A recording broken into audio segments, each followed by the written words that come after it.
What a day, what a day. You can see we've been on a bit of a journey today, and it's been a fascinating journey from each of the panel as well.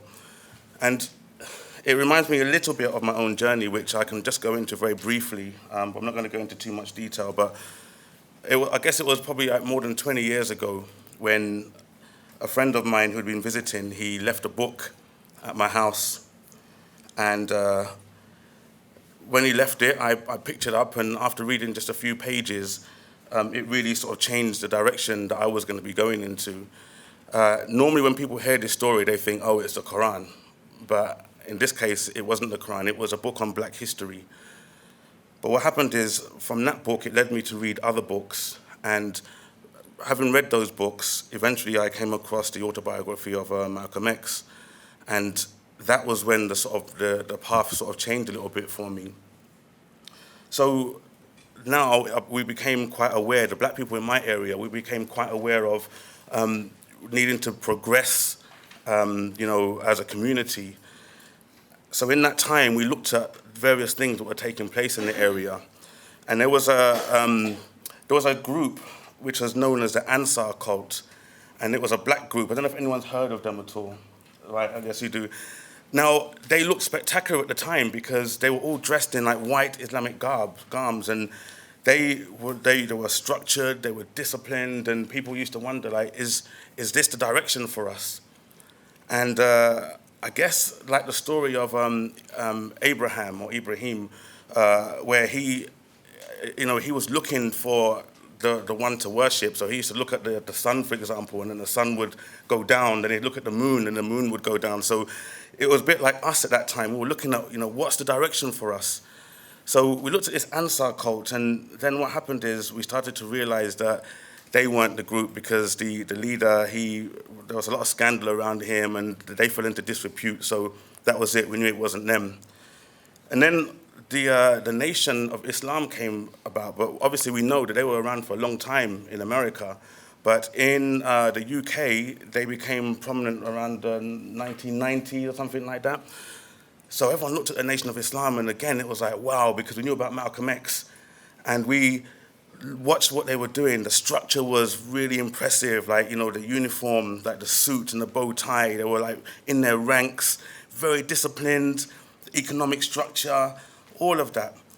But what didn't sit right was the fact that obviously there was a sense of discrimination which they used to emanate, which we didn't really feel comfortable with that, because obviously coming from being victims of racism, we didn't feel that it was the right direction to now start to, exhibit that amongst other people. So although we liked and appreciated the Nation of Islam at that time, we thought that, no, that's not going to be the right way for us. And when I say us, I mean within my community, there were some really good people who, for example, we used to say, support local black businesses because they need that for the black people to grow as a community. So what would happen is we'd go to a shop and we'd say, right, I'm doing this to support, my fellow black man or black woman. And what would happen is we felt that they weren't giving anything back. So they weren't actually helping the community to grow. The prices might have been a bit high because they couldn't source the cheapest products. So that wasn't working. So we obviously, the group that I was in at that time, we carried on searching. But in order to build any community, there has to be an understanding. And that understanding is not an understanding of every man being for himself, which I guess many of us, we have this trait, and we can't help it. It doesn't matter what color you are. To be selfless is a very, very difficult thing, because everyone has their boundaries, everyone has their limits. To start off with, you might say, yeah, that's fine, you can come to my house and I'll give you what, I'll feed you, no problem. But there is always a limit. So as Elias mentioned in his talk earlier, for anyone to have that understanding of wanting for the next person what you want for yourself, you need to try it one day, because I promise you, if you do it, it's really, really, really fulfilling. It's a fantastic feeling. But, I've seen people have given up. It could be their car. It could be something as valuable as that. I've seen people give it up for somebody else, and it's a very difficult thing to do. So what was going to make us grow it wasn't about blackness. So that might come as a shock to a lot of you, because obviously this is Black History Month.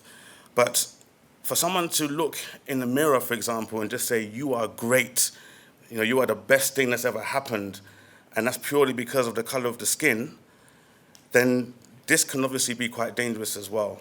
Where that leads, it can be very dangerous.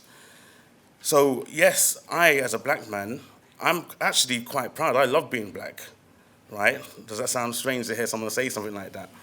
But I do. I mean, because of, I guess, I don't know, it's part of the culture, comes as a part of it. When you grow within your community, with your families and the things that you do, and then you might look into other communities and you might find it difficult to maybe, I don't know, to grasp it or to have a desire for it. There's no prejudice against that. There's no racism. There's nothing to do with that. It's just what you do and what you enjoy. So that's one of the things that I find great about being black. But still, black people have a void, right? There is a void, okay? And that void is that we have no heritage, because we were stripped of our heritage, obviously through slavery, which is a very negative thing. We understand this. But our ancestry, we know that, okay, black people are still in Africa and so on and so forth, but if you were to ask me, where is my family, for example, I wouldn't have a clue. I wouldn't have a clue. But that is not the most important thing in my life. And this is something which I discovered 20 years ago, especially when that book was handed to me or was left, he didn't even come back for that book. And don't ask me what it was called either, because I've got a memory like a sieve. All I know is that it changed my life. That's all you need to know, right? But he never came back for the book. It was quite funny, He used to go around. He was a wannabe rapper, and he's talking about the plights and sufferings of the black man. And then, after that, he probably went onto something else. I'm not sure what it was, but it was really good for me to have that book. But I did start to realize then that the work that was needed in the community, it wasn't going to be done through a group of black people doing it together, or a group of white people doing it together, or a group of Asian people doing it together. That wasn't going to help, because there would always be a clash of some form or some kind. And so when I read the words of Malcolm X, which Elias quoted earlier on, I think for us, that's when we started to understand that it was more about working together as one community to improve that community and also to earn the pleasure and the rewards of the one who created. Because for someone to believe, for example, that we're just here by chance and so on, people may have that belief, they may have that understanding as much as they want. But when we look at the people in this room and how many different nationalities and colours and the fact that we're all here to work together for one cause, then that's a really great thing. And I personally thank the one who created me and the one who created you for that. And so when I work together for that, when I improve the community, I do it with that understanding, because then I become more of a selfless person. And the only selfish trait that I might have is that when it comes to after my death, I'm going to be selfish because I want what's best for me in the afterlife. But in this life, right, I know that my way of getting that is by working together with the community to earn God's pleasure, and in doing so, the community gets improved as well. And that's why the One Community project, things like this, everyone should get involved with that. It doesn't matter what your belief is, what your faith is, because I know that you would do it. I know you would do it, right? Based on everything that you said earlier on, I know that you would do it. But it's all about what you want to get from it. And this is why me as a Muslim, being a black Muslim, I feel that in the last 20 years, I've achieved so much more than I've ever achieved before. So I came from a background, just very quickly, I was in the music business, I was a record producer, and I wasn't very good, right? I wasn't very good. I made records, they didn't sell. But I have some accolades, like for example, has anyone heard of Chaka Khan? Yes. Yeah, so I wasn't a producer. Right? I didn't date her either. Okay. But I did perform at an event where she was also in the bill, so I felt quite chuffed, but I didn't even think she saw me, I don't even know that. But I was in the same place. And also I produced a record which was sung by an ex-girlfriend of the artist formerly known as Prince. I don't know if you heard of him as well. Oh, you lot are dry, you don't know these people, man. Yeah, so that's where I came from, but the music business wasn't doing it for me at that time, right? But, we've all tried to achieve things in our life, but, it's about the intention and it's about the focus that you have. And I don't believe that we're going to improve or we're going to achieve much if we're only focused on the color of our skin. But as a community working together and working together for one aim, for one cause, I think we have a lot more success in that pursuit. We saw in the news recently, we saw about these, a black mother of 36 years old who was insulting and threatening a pregnant Muslim woman. And we saw also a young black father who was doing the same thing. So these were kind of things which obviously we were all shocked and disgusted when we saw this. But what happened is within our own community, within the black community, the Muslim community. I know you don't like that term, Justine. Within the Muslim community, we saw something else happening as well, where the way that the people were responding to that, it was not very nice either.